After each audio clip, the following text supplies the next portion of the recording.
Welcome to the third in a series of videos on learning how to write music. In the next few lessons we'll be looking at how to write a melody.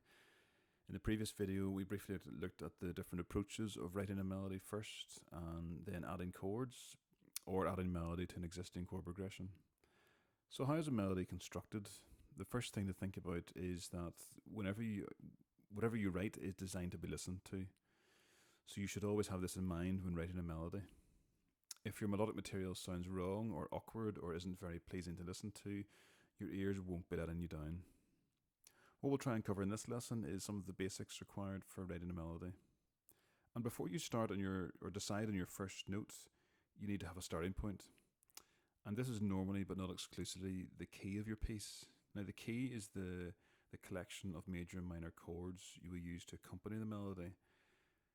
So let's say we are in the key of C major. Your first melody note will most likely be C, or another note which harmonizes with the first chord of C major.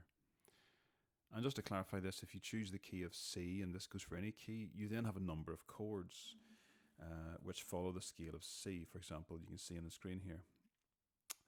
And if I was to follow that on a keyboard, your collection of chords would be starting with C, then D minor, then E minor, then F major, G major, A minor, B diminished, which you don't use very often, and then back to C again.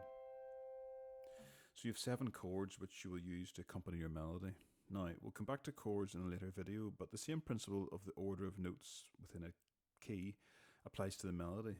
You have your key note, in this case C, and you have a choice of notes to work with within the scale of C major. So you have C, D, E, F, G, A, B, C, and you can keep going up the octave. But effectively, you've got that collection of notes within a scale. And it's a bit like a formula. If you choose chords within that key, which I've just mentioned, and the notes for your melody from within the scale for that key, you've made the first important step to ensure the melody and chords are compatible. Now, forgetting about the chords for a moment, let's look at the construction of the melody. Now, the definition, which we looked at last week, the definition of melody gives us, I suppose, 2 pieces of information. Pitched sounds is one, and then arranged in musical time is another. You could say that's actually 3 because arranged means in a certain order. So anyway, we've got pitched sounds, meaning more than one note, a selection of different notes, and then musical time. The musical time is basically how long each of the notes are played for within a musical pulse over which the melody is placed. Think of it as the click, the metronome click you hear in the background in GarageBand anyway. So if we were then to look at a couple of examples and say, okay, well, is this a melody, for example? Is that a melody? It's 7 notes arranged in musical time.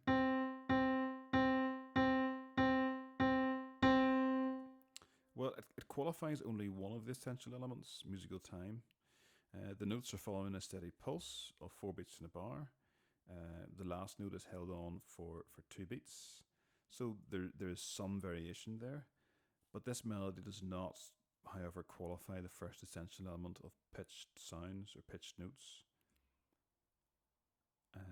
Pitched sounds even, as there's only one note used. Now, does that mean we could, for example, use the same rhythm and follow the rule of using notes from the scale and do something like this, which looks like this? So we've taken the same rhythm as the first example. It's exactly the same rhythm, but this time I've used more than one note, but I've kept within that framework of choosing notes from the scale. Okay, so if we look at the choice of notes I've taken it from the scale of C major. So if we then look at that melody and have a listen to it, here it is here.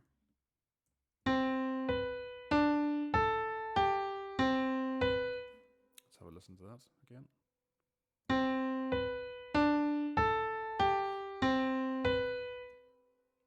So you'll probably agree that that melody does not sound very tuneful, and it doesn't.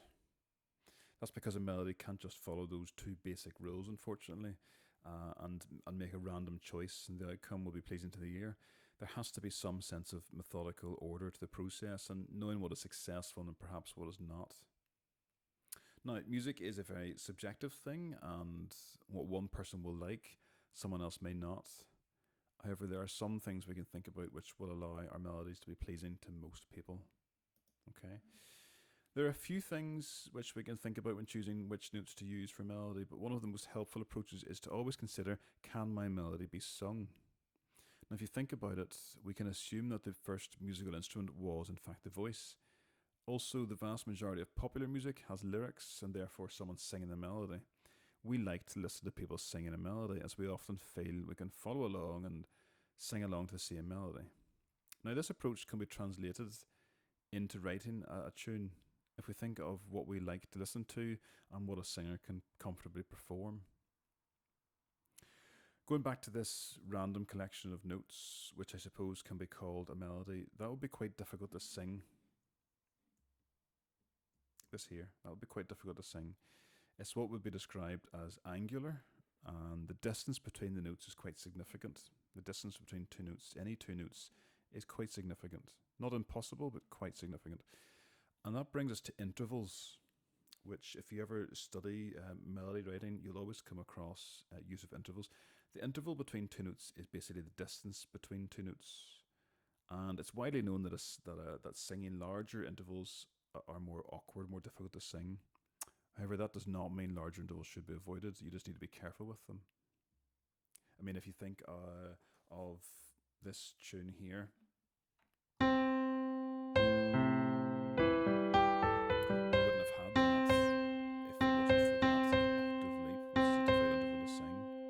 it's also combined with also notes moving in step, which I'm about to go on to. So instead of only singing larger intervals, let's say we created a melody with the shortest interval, and that is notes which are right beside each other. So again, going back to our choice of notes, if we were just choosing subsequent notes in order that were always beside each other, okay? And obviously you've got what we call semitones, the black keys on the keyboard. Those are called semitones between those two.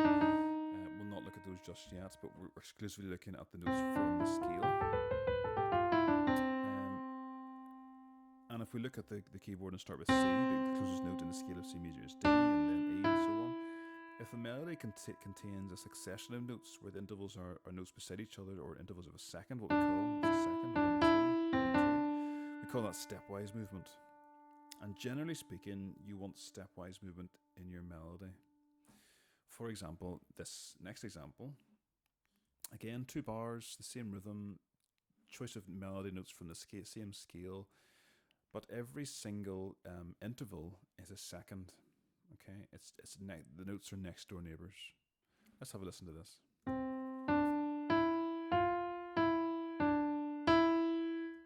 Let's have a listen again.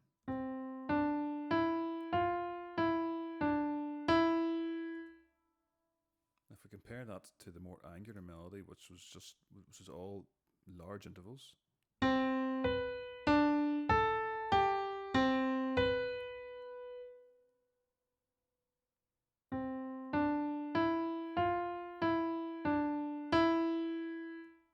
Now you can hear there's a massive difference between the two, albeit they're both exactly the same rhythm, and they're both using notes from exactly the same scale. So ideally, melodies will combine stepwise movement with some larger intervals to create an interesting and varied melody, which again is singable. Always go back to thinking, is this singable? Can I play this on my instrument even? So let's look at an example combining both stepwise movement and some intervals, which are larger than a second. And we've got something like this here. Can you spot the larger intervals? Can you spot where the intervals of a second are, where it's the next door neighbor? So we can see that that's next door, which is next door to that. That's a G up to an A. That's a slightly larger gap, it's A down to F, that's an interval of a third. F to E is next door, and C to E is an interval of a third. So we've got effectively two slightly larger intervals, and the rest are moving by step. So this time it's a combination. Is it any better? Well, let's have a listen.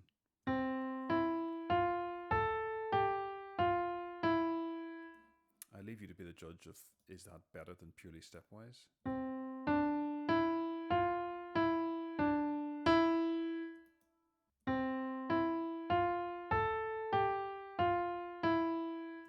mean, they both sound fairly similar. They both start and end on the same notes.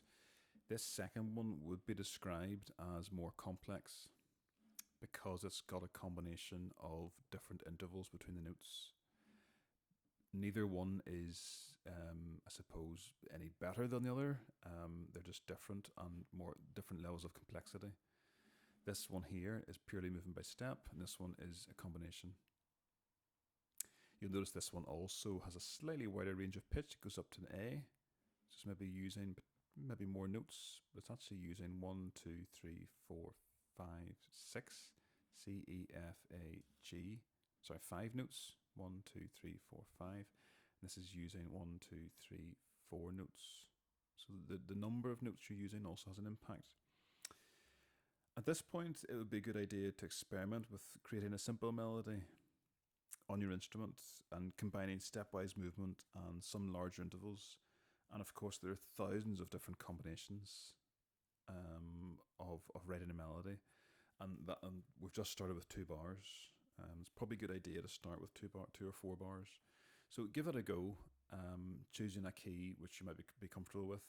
C major is fine. It doesn't really matter what key it is, but as long as you're comfortable with playing within a scale or within a key, it could be anything. If not, we'll go for the example I've shown you and start to put together maybe a short 2-bar or 4-bar segment and experiment with different intervals.